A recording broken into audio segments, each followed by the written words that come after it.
Hello, everyone. How you Hello. doing, Osama? Hello, hello, hello, hello.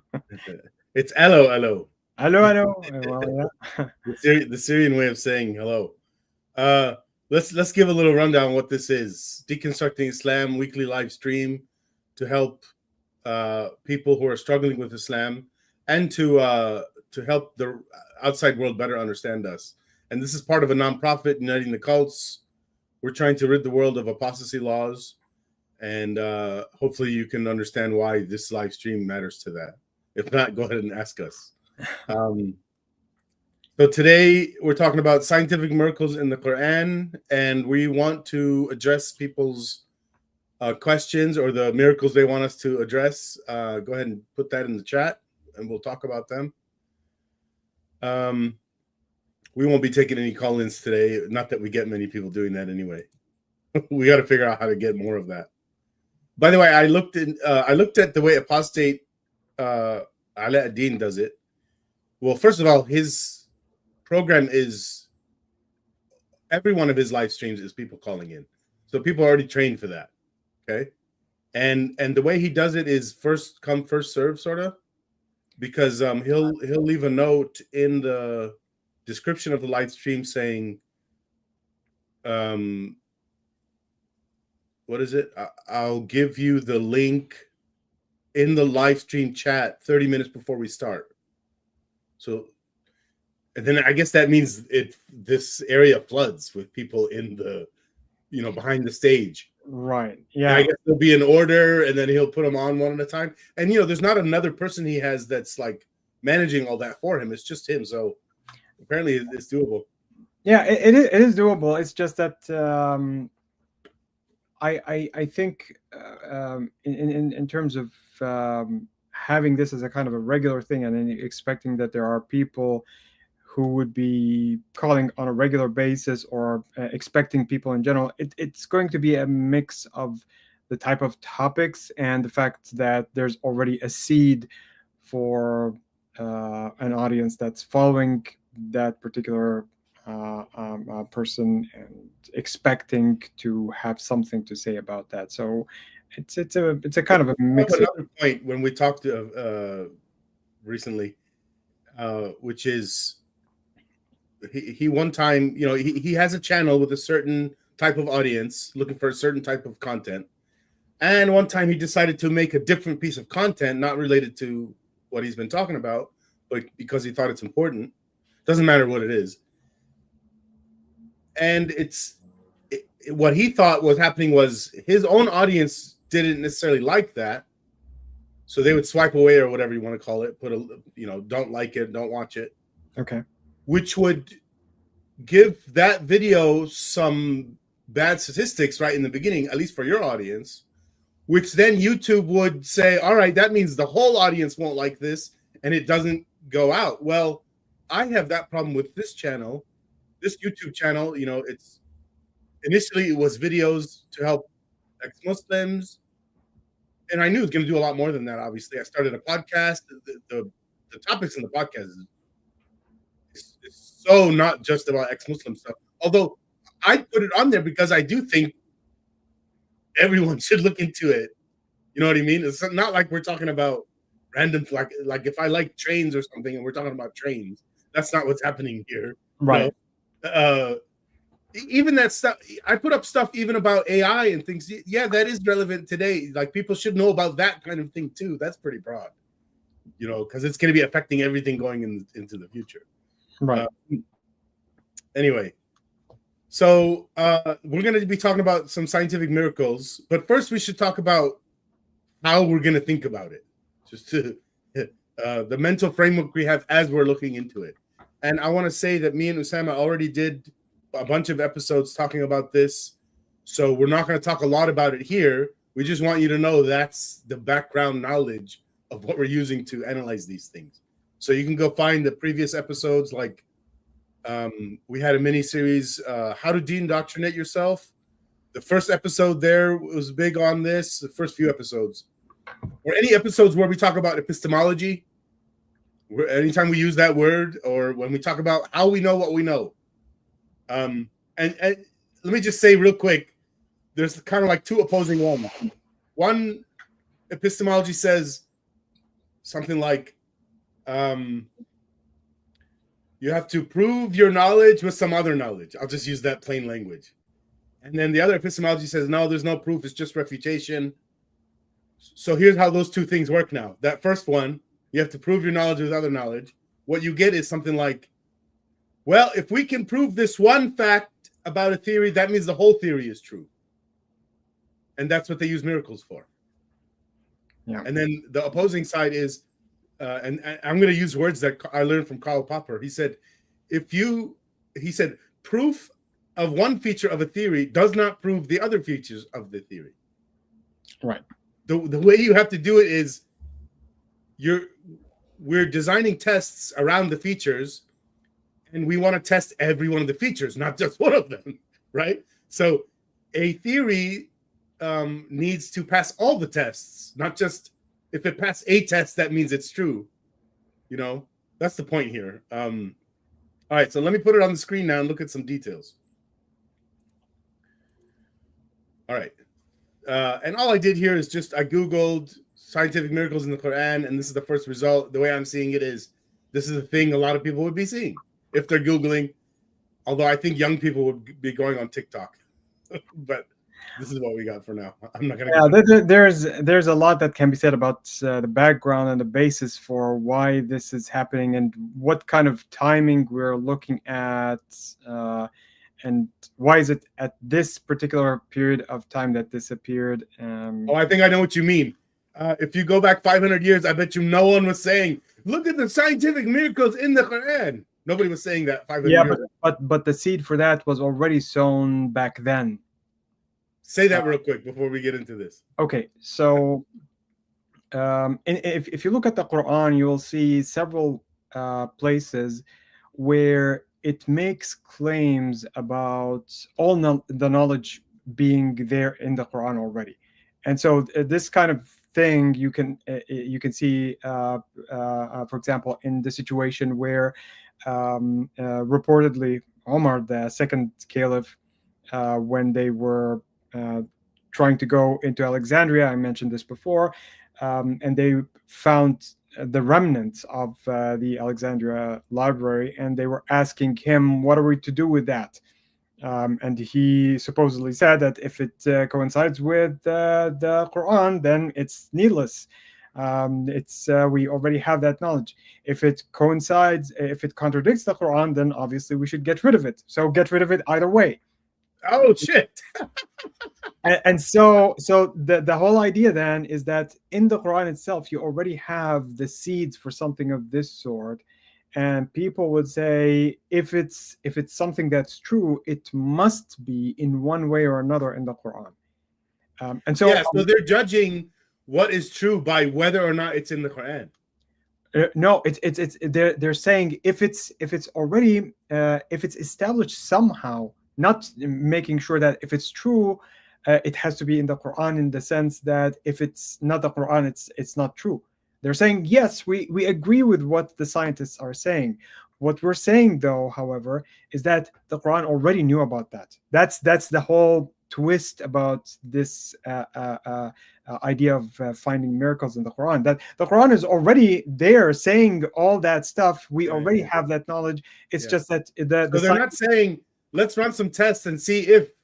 They're saying it already is. Yeah. And then now you can go look for evidence that sides with you while you can, and this is the in part in brackets that they don't say, allowing you to ignore all the evidence that goes against you. Yeah. Now, if you look at the cultural background of why this appeared at the time where it appeared, it has a lot to do with this interaction that they had now with the West, and the conception that they have had for so many hundreds of years, being so insulated, having that conception of being the pinnacle of a civilization, or having at least been something great at one point or another in time. And now instead of being that superior civilization, now they're being trampled upon by the West. And what is the West producing? One of the things that the West is producing, one of the main things that it's producing, is science and the technology that's associated with it. And so there is a kind of a sense of inferiority that is associated with this whole thing. That no, it's actually we're not behind in the sense that you would expect because of the appearance of backwardness. In reality, we're actually far more advanced than you because we already have that knowledge. And so sometimes you would even find some of them claiming that the scientists were actually stealing from the Quran and using that knowledge in order to make whatever discovery or show something that wasn't known before. And of course, everybody keeps that a secret because nobody wants to show that you have gotten it from the Quran. All right, let's get into it then. Let's get into the first one. Let's see. Yeah, that first verse at the top, that's actually one of the one that you started. That's from the Surah 41, Surah Fussilat. That's actually one of the main things that they use to demonstrate. Yes, we have everything in the Quran, and you just have to wait and see. Okay, so this is a statement about epistemology. This is answering the question, how do we know what we know? And this sentence, this is saying, because it's in the Quran. That's how we know what we know. Yeah, yeah. It came from the creator of the universe. I mean, what bigger authority would you want in order to have your knowledge verified? Well, that also implies that we don't have any knowledge that didn't come from the Quran, right? Well, later Muslims classified knowledge into two parts: useful knowledge and useless knowledge. It shouldn't be very surprising to know that religious knowledge is one that is useful. Scientific knowledge, in the sense that we know today as scientific, has been deemed by some, not by everyone, but by some religious scholars over the years as useless knowledge, and it's knowledge we shouldn't even. I wonder if those guys have phones. You know, because that sounds like how the there's a group of people in the U.S. It starts with an A. The Amish. The Amish took whatever technology we had in the 1850s and said, "All right, now this is the ceiling. We're gonna keep all the technology we've developed until today, but no more new stuff. So we still got horses and you know, chariots, no cars, no phones, no new inventions, but all the inventions of the previous few thousand years, which is a lot, by the way." It's weird to have that weird line between. They're just saying no modern technology. We're okay with like Stone Age technology. Yeah. I mean, it's. I wonder if any of this is relevant. Let's start with water. I hate this thing that comes up. Stupid website. So we made every living thing from water. Will they not believe? You know, it's really weird. Within the first fucking sentence where they make a claim about what is, they put comma. Will you not believe? They're already shoving it in there. Do you believe? Pressuring you. Do you believe? Do you believe? And it was only after the discovery of the microscope. Oh, this is now the interpretation. That we were done with the Quran now. And this is their interpretation. It was only after the discovery of the microscope that it was concluded that all living things consist mostly of water. While in the deserts of Arabia, the last thing a man could guess is that all of life ultimately came from water. Really, it's actually the opposite. If you really want to think about it and you really look at the text without really trying to infuse it with something that's not there. Someone who's living in the desert, whose life really revolves Yeah, around water water. matters more to them than any other area where there's a ton of water. So if you're talking about water, it's obviously the source of life. So if you just read that sentence as it stands, it's literally meaning just something Well, that someone in the desert would say. Yeah, let's pick up some more of it. It's making an assumption that the way we know things is if we see it, which is not how we know things. There's a name to that philosophy. It's called empiricism. We gain knowledge through experience, through observation. And he's making that claim here that we could have only known about the water when we got a microscope to see it. I don't know why he's thinking that. So people thought of this long before we had the microscope. The concept, that maybe everything's made out of water. Yeah, it really is baffling, this particular verse. I've seen so many people bring it up as a kind of a miracle. I really don't understand how it is that they would cast something of this sort into it. But here's the thing. Whenever people want to interpret any kind of ambiguous text, whether it's the Quran or something else, they start saying you have these layers of meaning. You have the outer layer that you can understand, and then you have other layers that you can keep digging and digging, and all that richness that starts coming up. Basically, it's like looking at the clouds and starting to do a Rorschach tests of yourself when looking at the clouds. Well, this looks like a cow. Someone else sitting next to you would say, no, this is a horse. And then you would say both together, maybe this is a kind of a mythical creature. Maybe it's a flying horse. It's a Pegasus that's manifesting in front of. So you're just looking at the clouds and just interpreting what you're saying and what you're seeing based on what you want to see.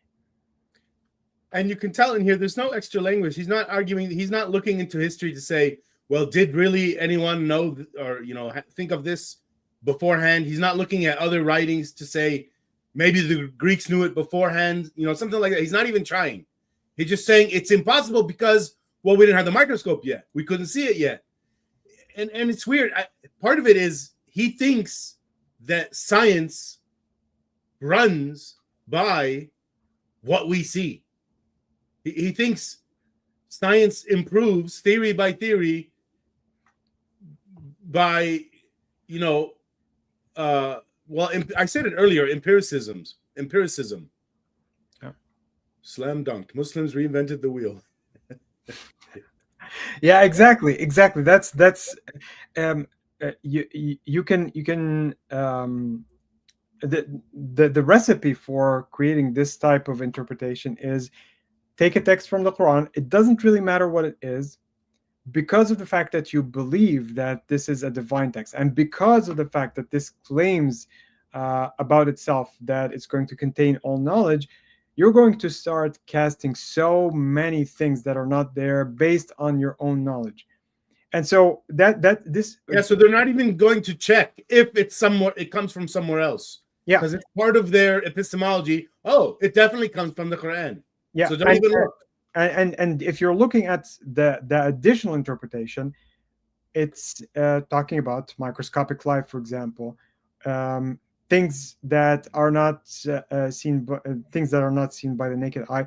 Where does the actual verse say anything of that sort? And so, it is saying everything made of water. By the way, we should even question this. So, like, it's not true that scientists just, believe everything's made of water and that's it, and they stop going. I remember when I was studying biology, I was studying biology before physics. And I remember when they were theorizing that before, water wasn't so ubiquitous before. What was it? Or life running on water wasn't. Or life running on oxygen necessarily wasn't. Yeah. It could have been sulfur before. Sulfur that organisms were using. And so instead of H2O, it was H2S. And there was plenty of that back then. So it's quite possible the earlier organisms was not running on using oxygen. By the way, the point of oxygen in life is it's an atom or an element, whatever you want to call it, that strongly pulls on electrons more, and it's able to strip away electrons from glucose to break it down, so we can break it down into energy. Well, and the oxygen that's in the atmosphere anyway was actually produced by life. It wasn't really as ubiquitous. That's the point too. Yes, there was an earlier, like before the life we know today, put all that oxygen in there. There was life that was in the that had an environment that wasn't all oxygen in the air, and that's why they theorized that it would have been H2S that they were using. Dihydrogen sulfide, is that what it is? This is all presenting it like it's a decided thing. You know, I bet if we went and researched right now, let's Google right now, actually. Or let me just ask ChatGPT. I'm going to say, according to scientists, according to science, is it true that all life has water? And by the way, we should say, we mean Earth life. We're not really sure of how it would be on another planet that, let's say, doesn't have water but has some other liquid. I don't, although I don't know that another one could work, because an interesting thing about water that makes it special on Earth is water, when it freezes, it expands, so it becomes less dense, so it floats in its own liquid. Where everything else, once the liquid freezes, it gets more dense, so it sinks in its own liquid. Yeah, whether it's water as the origin of life or not, what I'm saying is that the verse as it stands is not something remarkable at all. It's something that any human, any kind of human of any sort would say. We understand, obviously, that water is so important for life, and it's really not reading into this as something more global. Is not necessarily in line with what you would expect from just this text. If you're just looking at it on its own, yes, it's a statement that would be trivially true, and anybody would say it. Without water, we would go thirsty and die. Without water, we won't be able to plant things and eat from them. All sorts of things. The animals won't be able to survive. So it's something so trivially obvious that it's really embarrassing. It's on the on the verge of being embarrassing to say this is a miracle. It's not a miracle. It's just a normal statement that anybody would make. Yeah. All right. By the way, I asked ChatGPT and it said, "Yep, all life has water." I was like, "How about aliens?" You go, "Well, we don't know about that yet, but all the life we've seen has water." Yeah, I mean, right now when we're looking for alien life, and we're looking for planets that are in that Goldilocks, so-called Goldilocks region, where you have possibly liquid water. What we're doing right now on Mars, looking for life in regions that had previously shown water flow.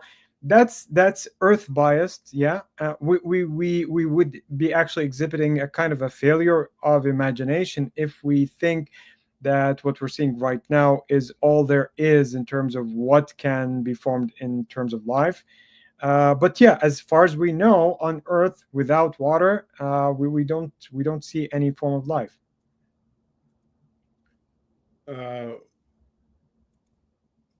They'll claim anything under and above the sun. Quran writing style is very authoritative and seems to talk at you and not to you or with you. Yeah. Young minds can feel particularly vulnerable and influenced by it. Young minds, yes.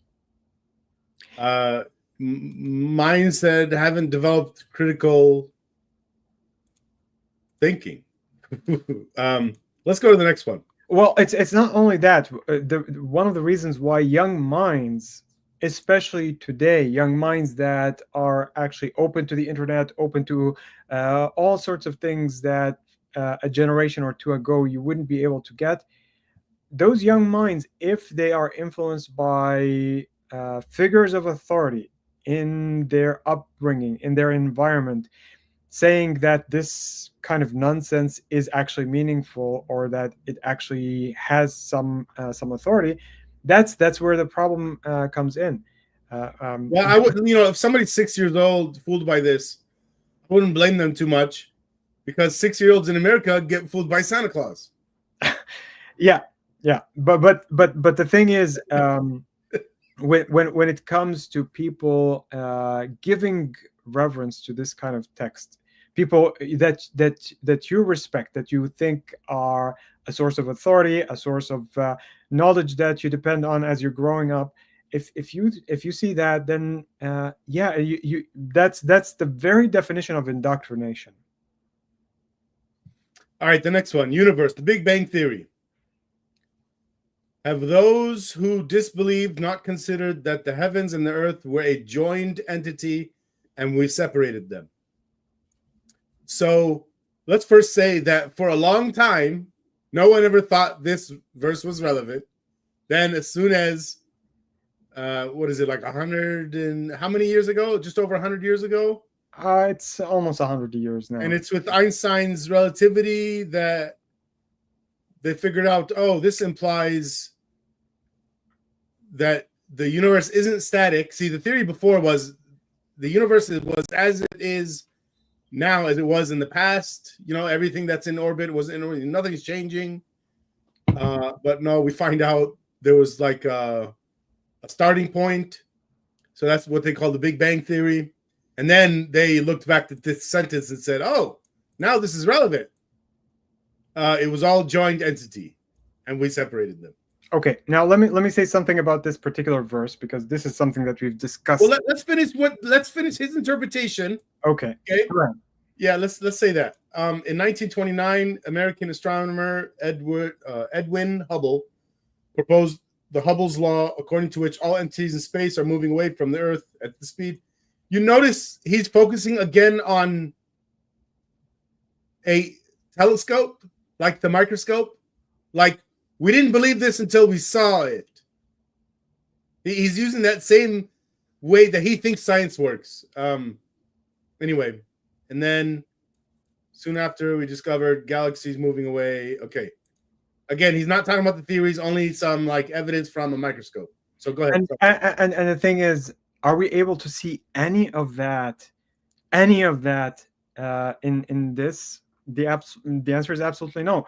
Although there is actually another verse that does mention expansion, or a word that can be interpreted as expansion, but it's actually very, very deceptive, and we can talk about it separately from this. But let's actually look at this one. The word that corresponds to separated them here,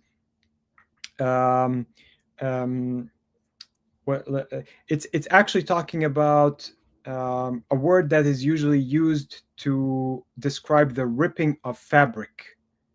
So if you have two pieces of fabric and you sew them together and you're ripping that that seam that you have created, that's basically what the actual word in Arabic. Oh, could they have used? I mean, there's no better word. Could they have used? Like, they don't have a better word. Well, let's look at the imagery to actually see if it coincides with the model that we have to begin with, because it doesn't. Well, what I'm saying is that's the best word they had that they could have used to describe it. Let me say it another way. Let's say you were God and you were going to write this verse and you were going to talk about the Big Bang, but with only words that people know at that time. So we're talking, before 700 AD. I would not use even this word, because the imagery that's created. All right, well, give me another one. Do better than Quran. Let's see if you can do it. No, let me explain why this is wrong here. So let's see what it says. The heavens and the earth were joined entity. Now, this is talking about a cosmology that is completely outdated, because what it's saying basically is that the heavens and the earth were just something like that, and then you rip them apart. I see. So it's implying flat Earth. Not only flat Earth, it's saying that the Earth was there. The Earth was there at the Big Bang. Oh yeah, that too. Yes, it is. No, it's not even. Yeah, let's make it clear for people, okay? At the start, when the Big Bang happened, there was so much energy right at the beginning that you didn't even have atoms forming. You didn't even have subatomic particles like a neutron or a proton forming yet. Am I right? Well, if you go to the very beginning, because a few fractions of a second after that, you had some hydrogen and some helium. Okay, yeah, I'm talking very beginning, and we're talking fractions of a second. Okay, so there was no Earth yet, and no sun yet, and no, you didn't even have hydrogen yet, and it was still a long time before enough hydrogen coalesced together to ignite the first star. And then it was still a long time before there's any planets, Yeah, we're talking another billion years. So yeah, there wasn't an Earth yet. Okay, I get your point. Yeah, I get your point. This is way off base. I can fix it. Let me fix it. Have those who disbelieve not considered that the heavens and the earth were made of parts that were joined in the beginning, and we separated them. I fixed it, right? I mean, we can come up with better versions, and I've seen people recompose certain parts of the Quran in a way that's actually using language that's similar to the Quran, but that's actually scientifically correct. But at the same time, it's of course meaningless, because this is what we have. The text is so defective. It has nothing to do with anything that we can recognize as an outcome of modern science at all. Yeah. So this babble that follows that's actually reciting real observations that we have, it's absolutely completely disconnected from the original verse. Yeah, and to be clear, this what they're saying of the heavens and earth were together and we made them into, that can go along with any myth. Forget the actual physics of what's happening. No. If you actually look at the current model of the universe that they had at the time, where you have the flat Earth and then you have a kind of a dome-shaped sky, which is actually the model that the Islamic Quran follows anyway. This seems to really fit better than anything that we have right now, because then the Earth is there. It's right. So you're saying this sentence fits better with the understanding of the universe 1400 years ago. Exactly. So it's nothing remarkable there. All right. Refuted. The universe, big crunch theory. Oh, he's going with big ones here. The day when we will fold the heaven like the folding of a written sheet for the records, as we began the first creation, we will repeat it. That is a promise binding upon us. Indeed, we will do it. That's weird. That second sentence is like, why are you adding that? And it's like when people say, they say a whole thing, a sentence, and then they say, and I really mean it. Why did you say that second sentence? And I'm not lying.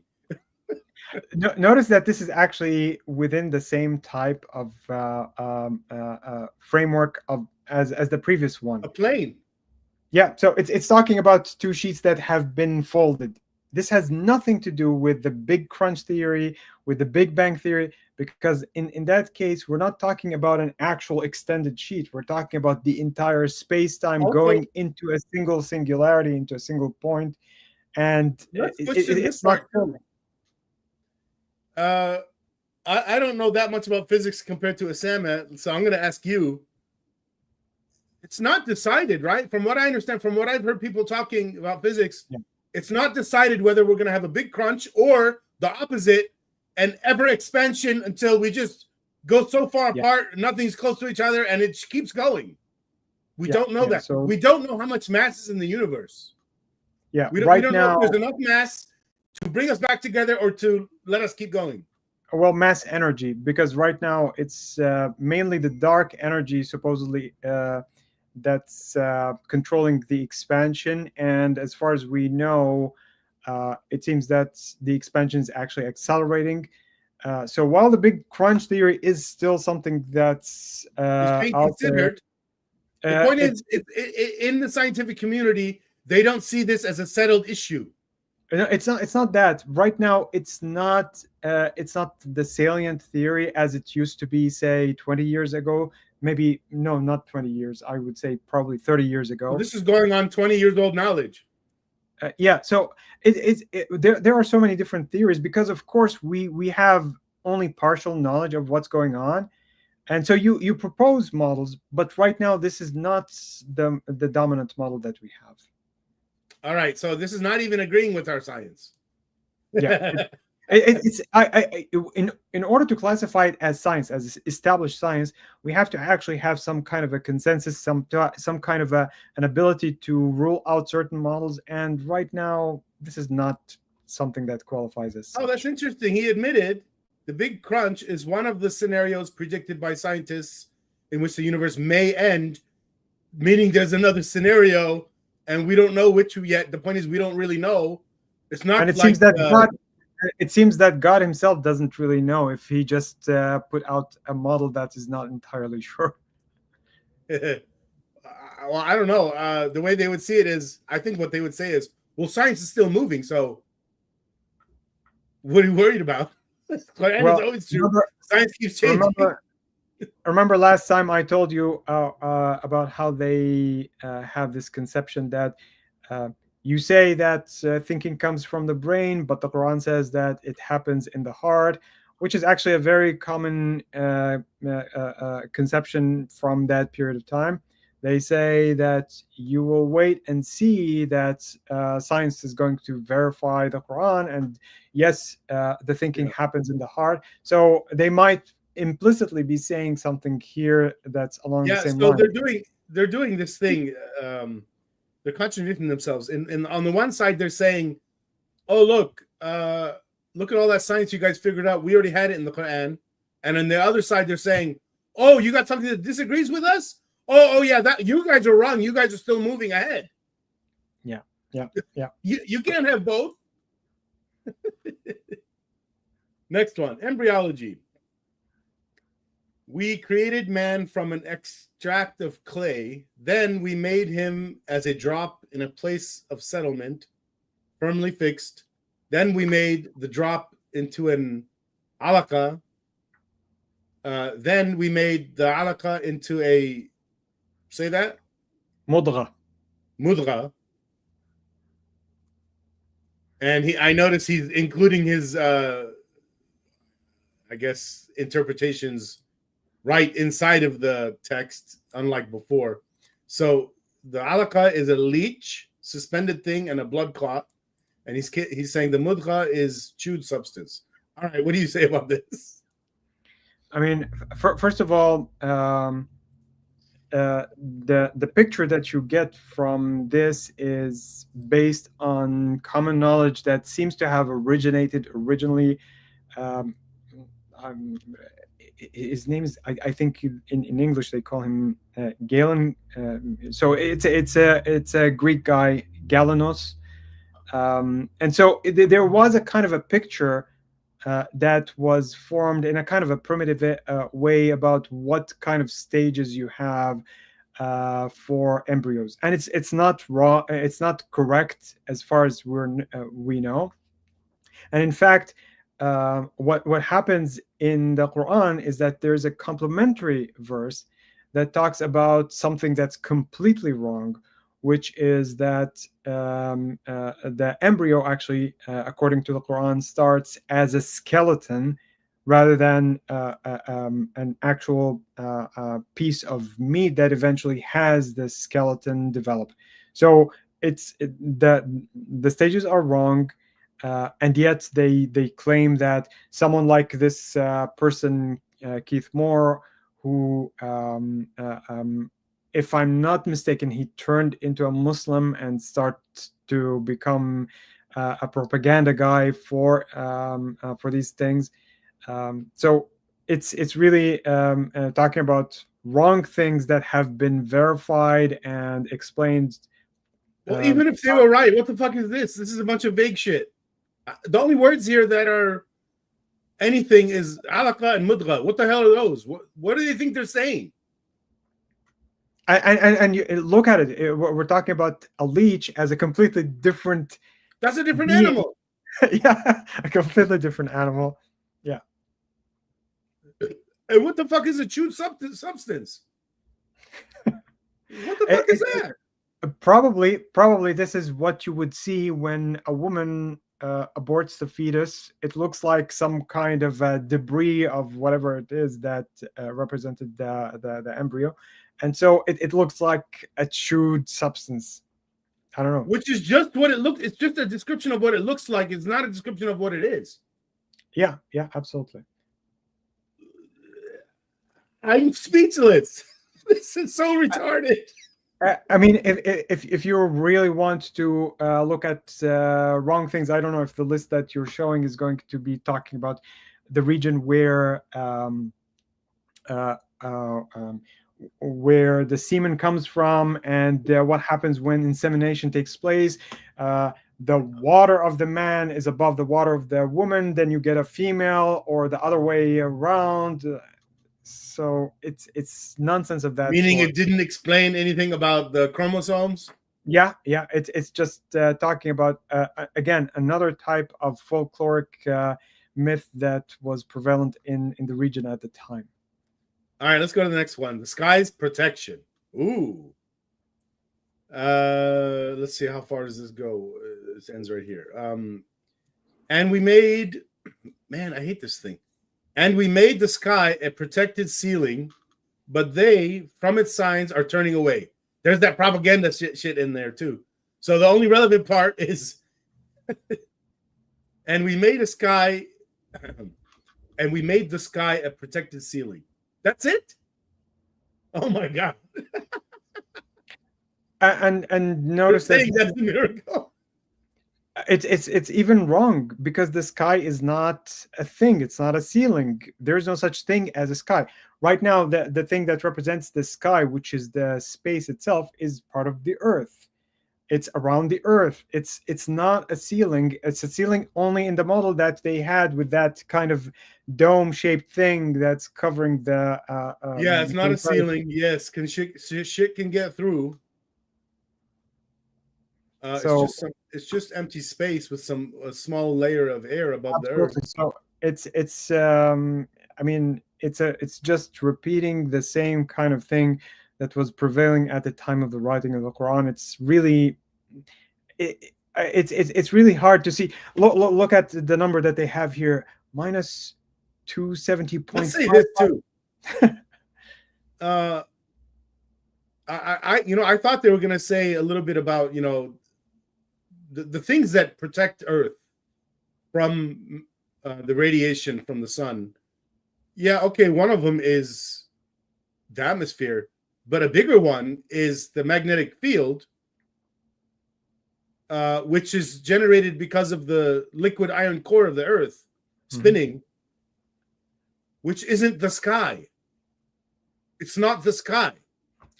Well, I can also bring... Go ahead. I can bring a contradiction from within the Quran that contradicts this picture that this person is trying to cast into this. There is another verse that that talks about the inability of the humans and the jinn to go through the sky except with authority. And some people, some Muslims, until today, they would say the moon landing actually didn't happen because of exactly that, because there is that kind of ceiling that prevents you from going through, from punching through and going to the other side. This you person can't go to heaven. That's why. That's what they're saying, right? Because the sky is the heaven to them. Yeah. So the sky is supposed to, they believe in 7 heavens, so this is supposed to be the lowest heaven. But some people say, no, the lowest heaven is somewhere else. It's where the moon is. So you come up with all sorts of nonsense that's originally starting from mythology that came more or less from Jews. There is a kind of a layered set of skies there as well.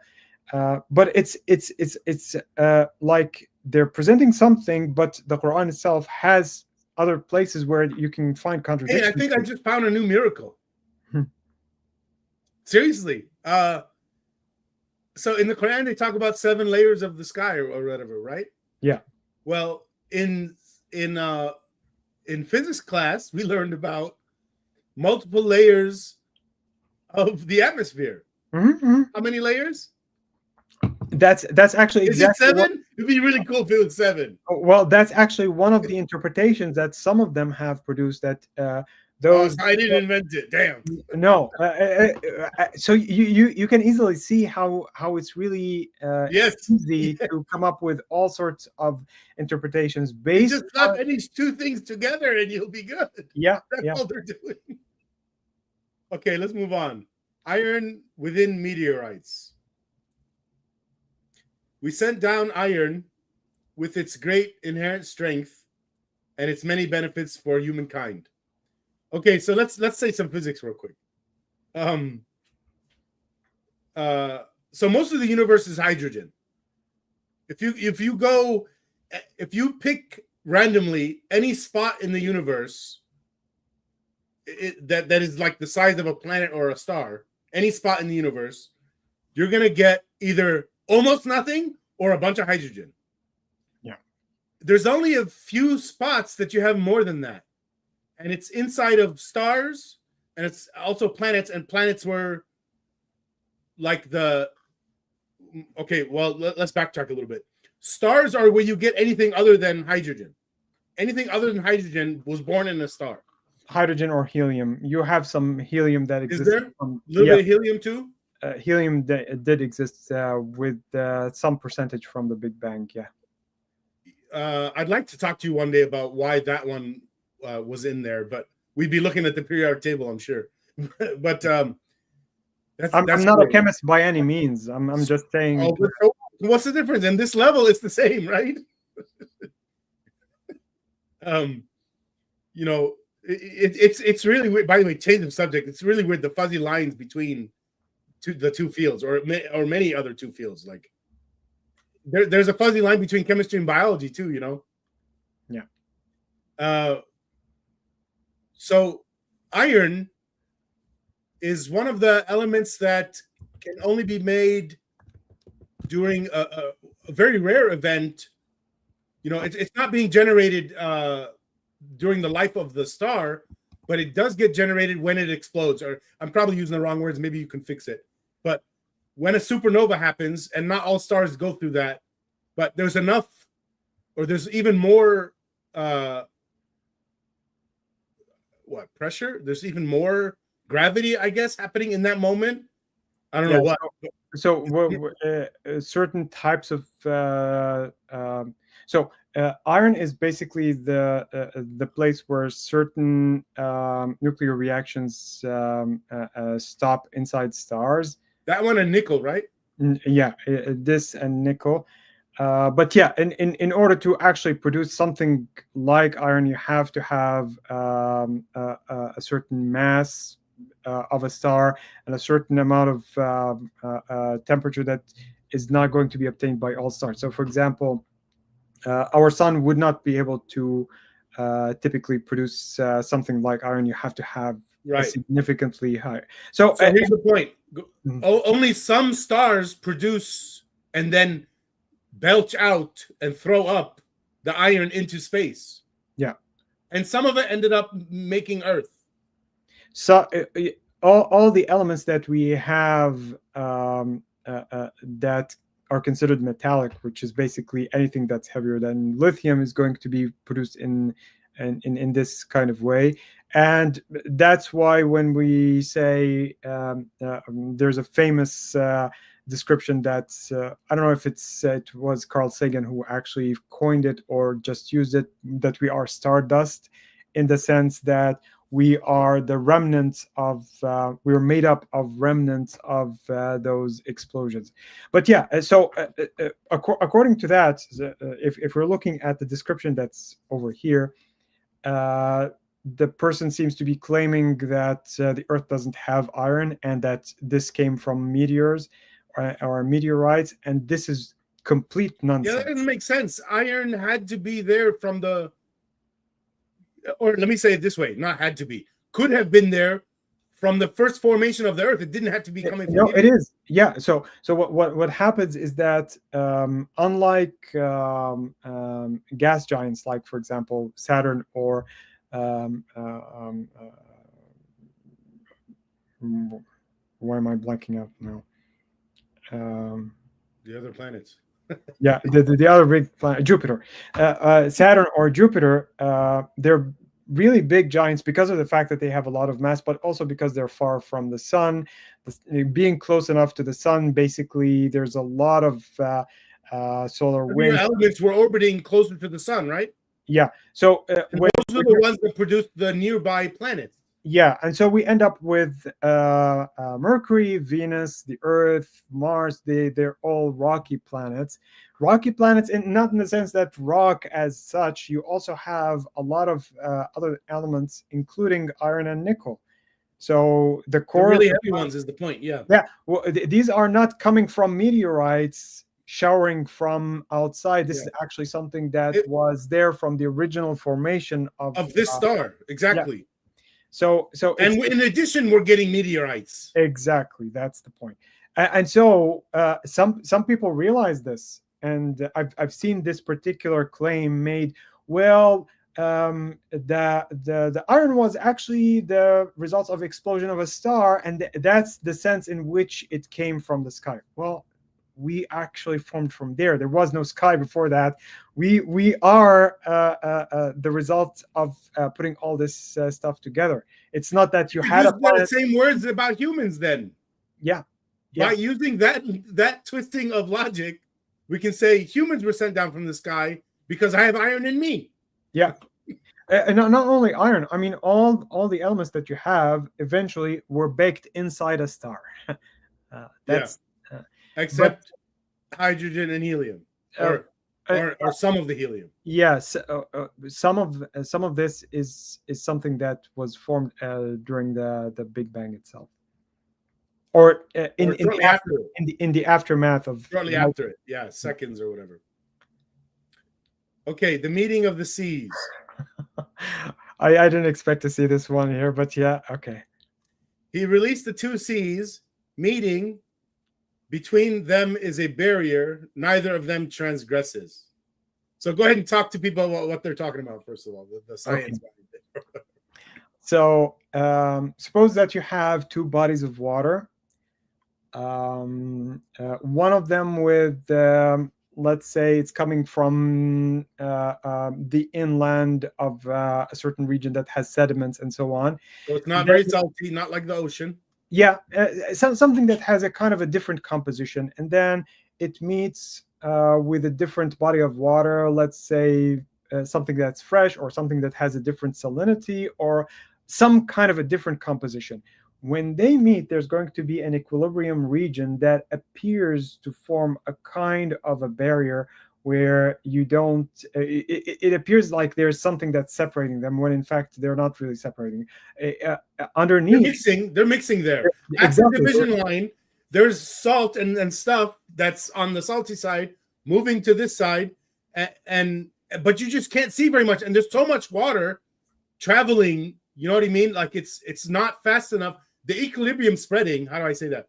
The spreading of the chemicals for them to reach equilibrium never happens, because it's far more volatile than the speed of the equilibrium happening. Yeah, and so this supposedly is something that nobody ever saw in real life, except when the Quran mentioned it. But we had boats. Couldn't people have seen it? Yeah, that's the whole point. All that the verse is saying here is that this is something that's there. It really is not really saying anything scientific. Any of the mumbo jumbo that follows that is just some kind of a babble. People had boats and could have seen it long. How long did we have boats before Muhammad? Well, I think we had boats going back to 50,000 years, 70,000 years. Yeah, I mean, you had people going from one continent to another. They had to use boats. So yes, it's something that people have seen. It's not something remarkable. And the Quran is not really saying anything, any kind of insight that people didn't know before. Oh, so the point is, it's even weird to call it science when people who saw it were just people on fucking boats. Fishing. They weren't scientists. They weren't trying to do science. Sun moving in orbit. And it is he who created the night and the day and the sun and the moon. All heavenly bodies in an orbit are swimming. Interesting why they said swimming. I mean, why swimming? So there is another verse again in the Quran which contradicts this picture and explains that what you're actually seeing here is just, if you trace the motion of the sun in the sky, it appears to be following a path. It's not something remarkable. What's actually worse is another place where it says that the sun goes to a specific destination. And so contradicting itself again. Yeah. Okay. So that destination supposedly is that it goes and when it's not there, when you don't see it, because the earth is supposed to be flat and the sun is going to be setting somewhere. Where does it go? Well, according to them, it goes and sets under the throne of God. And then it gets even worse. There is a place where this attributes a story to Alexander the Great in the Quran, where he supposedly went after the place where the sun sets and sees that the sun is setting in a muddy, hot spring. Okay, so just to give people a small pointer, you can use verses of the Quran to refute other verses of the Quran. If you see a contradiction, that's a major problem. When we scrutinize physics theories, we're looking for contradictions. If it contradicts itself, it's wrong. And notice here that those contradictions are actually, if we think about the picture that people had in their mind at the time of the Quran, it might have been consistent. It's when we start putting meaning that is not there into the original text that we're going to start seeing contradictions, because we're just trying to create something that's not really there. Right. They're actually introducing new contradictions. Yeah. When they make a new interpretation. Yes. Exactly. Yeah. Mountains and stakes. That's making me hungry. Have we not made the earth a resting place? It's not even making a damn statement. He's asking a fucking question. It's one of those, trolling questions or questions that are not really designed to get at the truth. They're just designed to trick you. Have we not made the earth a resting place and the mountains as stakes? Okay. So what's that about? Okay. So the idea for them is that they have a model of the earth as a kind of a sheet that could move like a tent. And so in order to fasten it in place, what you need are these stakes that you hit in the ground in order to ensure that it's fastened and it's not moving. And that's move. I'm sorry? But it does move. It does move, but according to them, the conception is that the reason why you see that the earth is a kind of a solid object that in general is not moving apart from earthquakes and so on is because you have these stakes that are there to fasten it. And so what Muslims believe is that if you dig below a mountain, what you actually see is something that looks like the root of a tooth when it's inside the jaw. But it's not like that. Mountains don't form anything like that. Mountains have to do with... Let's explain people what mountains are. So mountain series that we see, especially big mountains, what happens is that you have two tectonic layers meeting together and one going under the other, and as a result, basically the folding that happens is what we see as well. They both. I think this is the version of what happens. One of the versions. Yes. Another one is this. Another one. That's the same thing. Yeah. And then the other ones are that, and the other way. Yeah. And this one and these make mountains. But they're not stakes. because these are continually moving. It's not going to stop. And it's not There's no only that, stopping point. and it's The not only points are that. always moving. The claim here is that this is something to stabilize or to make sure that the earth is firm, essentially, which is absolutely nonsense. It has nothing to do with it's really embarrassing that some people might consider this to be something scientific, because it's obviously nonsense. So he's arguing here that just that the mountains go deep. Yeah, they do go deep because of that phenomenon. Yeah, the thing we were saying, this makes it. This is the deep part. That part. Why they would want to call that a stake, or for them to think that it has the function of a stake. It doesn't have that function. And in fact, this. By the way, why do you think this geophysicist Frank Press said this thing? I don't know what he said right here. Mountains are like stakes. Maybe this is one of those scientists became Muslims and wants to argue. Well, mountains in particular, especially those where you have the rifts, are at exactly the point where things are not stable, where you have a lot of earthquakes, you have a lot of volcanoes, you have so many different things happening. So it's a very dynamic region. It's not stabilizing anything. Yeah. It makes no damn sense. Okay, next one. Well, I want to follow up on the idea of certain scientists saying things that they probably shouldn't have said or didn't mean to say.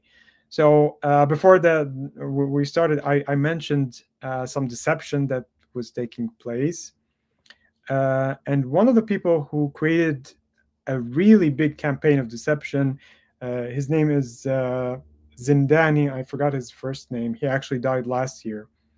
So he was a Yemeni, and he also had a lot of influence in Saudi Arabia in certain governmental positions, including ones that are involving science, supposedly. And he wanted to propagate this idea of having some knowledge in the Quran that should be verified by scientists. So he started inviting scientists, I'm not sure if it was to Yemen or Saudi Arabia, and then giving them lavish accommodations and all sorts of things, and having conversations with them and taping these conversations and trying to infuse these ideas here and there. And he ended up having some of them say things that eventually they retracted. They say that we didn't know what he was doing. So there was intentional deception. This happened in the 70s or 80s. I don't remember right now. But it was really very...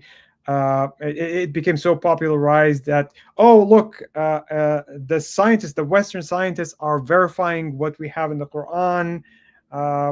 It's something that obviously made a lot of splash at the time. All right, expansion of the universe. This is weird. That these are kind of out of order, because this was the same stuff he talked about earlier. He could have put them together. Yeah, that was the one I was referring to.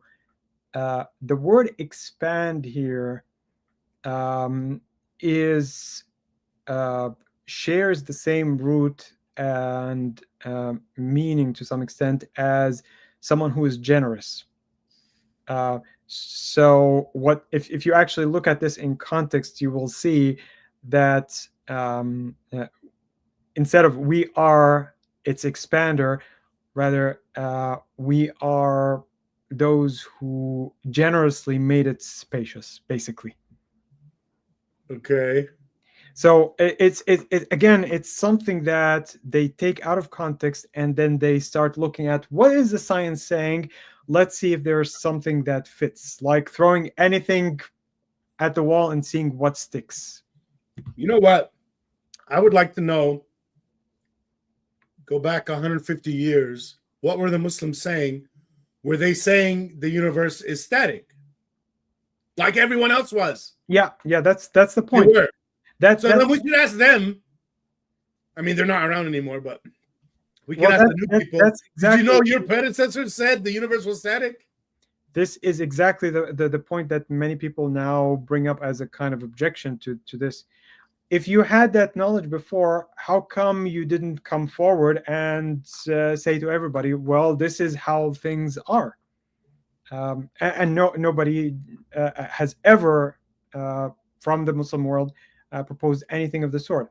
And in fact, I don't have an example right now, but this person, his name is Zaghlul al-Najjar. He's a very famous Egyptian cleric who dabbles in this stuff a lot.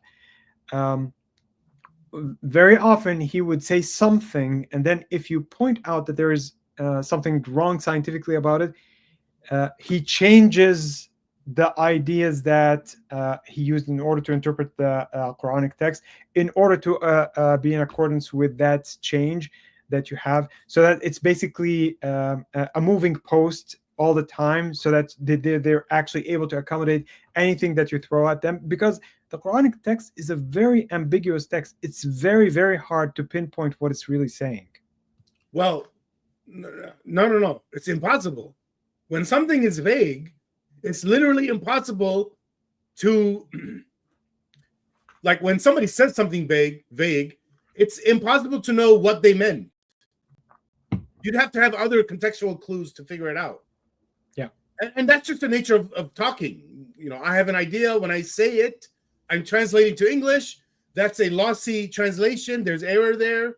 And I might say something vague. And then the people listening to me, if I said something vague enough, it's not just that it's hard to figure out what I said. It is impossible. Yeah. That's why just using the concept of, hey, something is vague, that's enough to refute it. Yeah.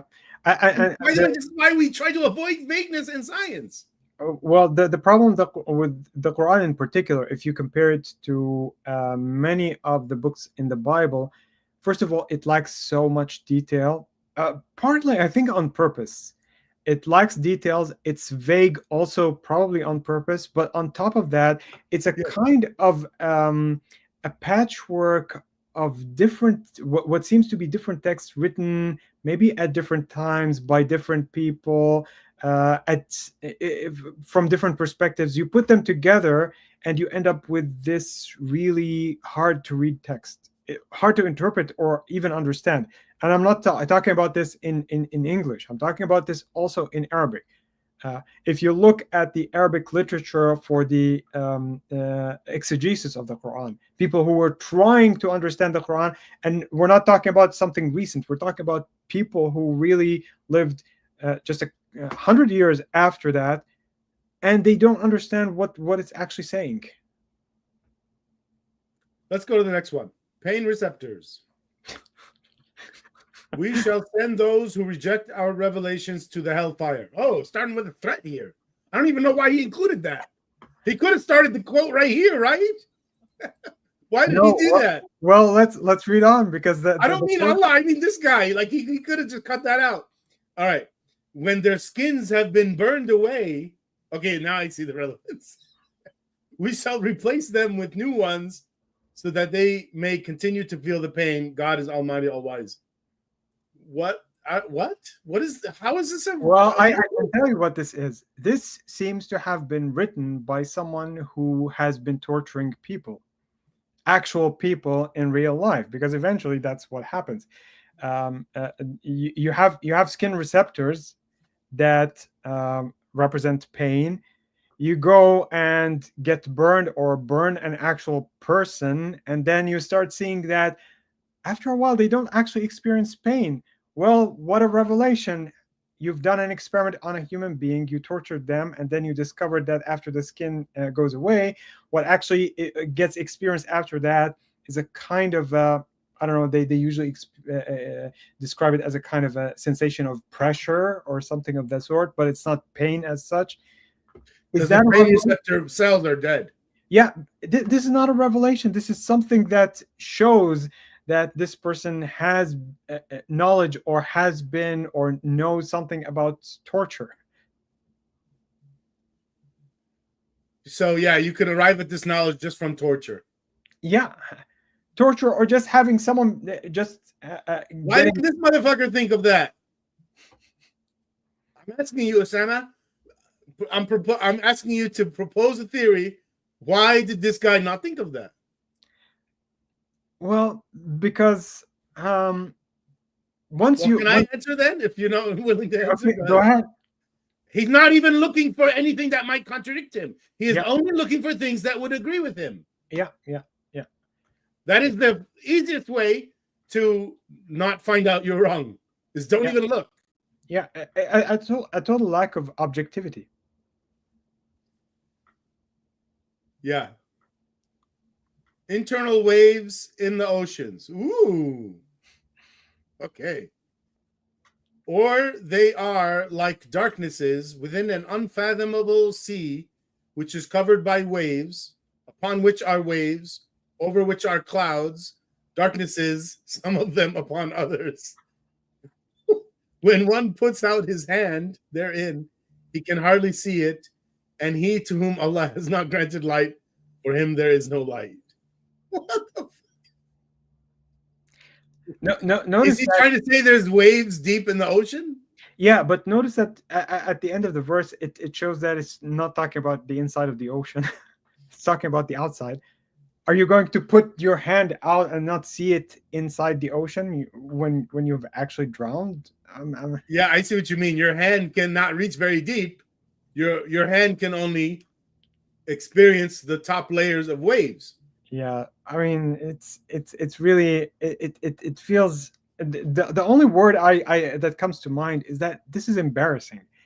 It's so pathetic. Like they have a kind of a really weak overlap in terms of the words that might be used, or some vague similarity in concept, and then you start casting all that They stuff. don't have a really high bar for what counts as a miracle.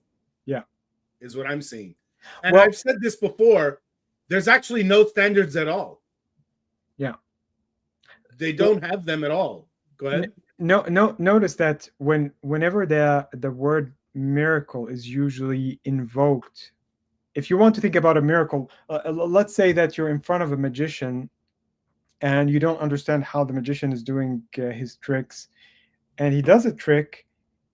The sense of miracle that you're going to be getting from this is that immediate and overwhelming sensation that this is actually something that you cannot understand, something that seems to be exceeding your abilities. Even if afterwards you understand what's going on, at the time it's that immediate sensation that you get that would make this qualify as miracle. What's happening here is anything but that. You have a text that's ambiguous, and then you start forcibly changing what it's actually saying in order to make it say something else. It's not overwhelming at all. It's just pathetic. I mean, that's So we would put this under one of the vague categories. And yeah, I guess that's most of them.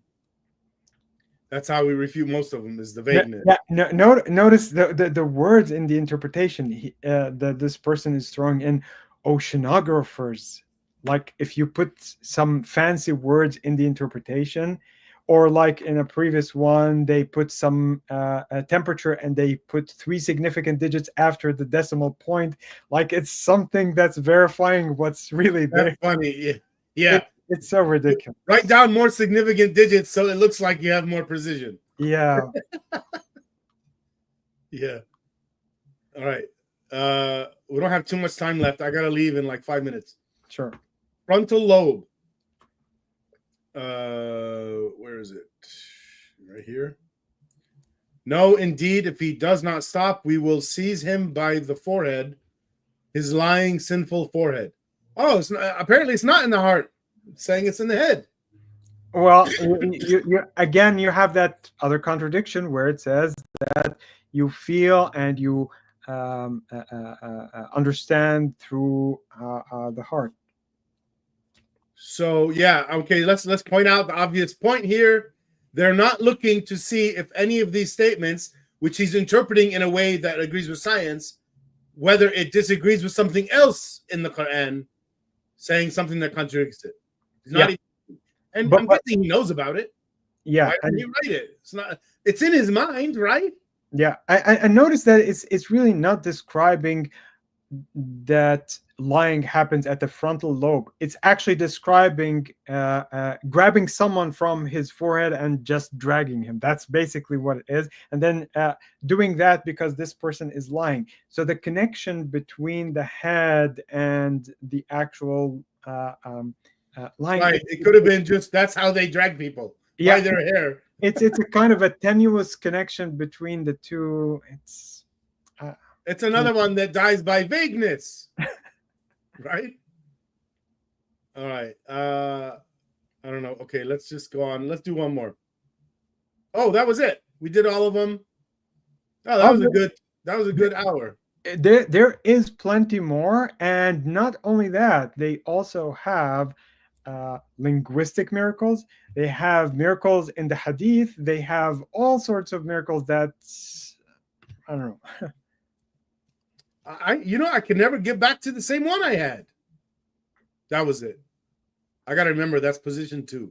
And you can set up key, what am I trying to say? Hotkeys for this. Yeah. Anyway.